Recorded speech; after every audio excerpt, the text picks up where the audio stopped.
Welcome to the continuation vlog. ఏడు దగ్గర నుంచి మేము డైరెక్ట్‌గా సిస్సంబేట్‌కెళ్ళిపోయాం. అక్కడ జరుగుతున్న గిరి ప్రదక్షిణ చూడ్డానికి. అక్కడికి వెళ్ళగానే షాప్స్ అండ్ లైటింగ్స్‌తో ప్లేస్ అయితే వెలిగిపోతుంది. ప్రతి సంవత్సరం ఇక్కడ గిరి ప్రదక్షిణ చాలా గ్రాండ్‌గా చేస్తారు. అక్కడ హడావిడి మొత్తం చూస్తుంటే మన కాళ్ళు నేల మీద కూడా ఆగలేదు.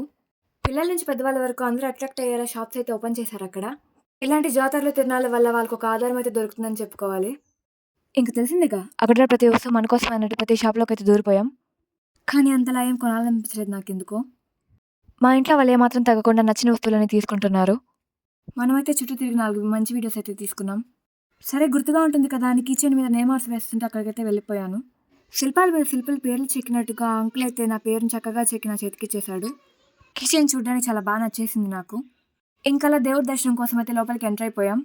ఇంక సత్రంలో ఊరేగింపు కోసం అయితే దేవుడు రెడీగా ఉన్నాడు. కొండ మీదకి వెళ్ళడానికి అయితే మాకు టైం సరిపోలేదు. ఇంకా అక్కడే చక్కని అలంకారంతో దర్శనమిచ్చిన సిద్ధిలేయ స్వామికి దండం పెట్టుకొని చల్లగా చూడు స్వామి అని మొక్కుకొని తిరుగు ప్రయాణం అయితే ప్రారంభించేశాం. ఇంకా అక్కడి నుంచి బయలుదేరేస్తుంటే ఐస్ క్రీమ్ బండి అయితే నన్ను ఆపేసి ఇంకా ఐస్ క్రీమ్ చూసాక మన ప్రాణం ఆగుతుందా. ఇంకా ఐస్ క్రీమ్ తింటూ ఆటోలో ఇంటికైతే రిటర్న్ అయిపోయాం.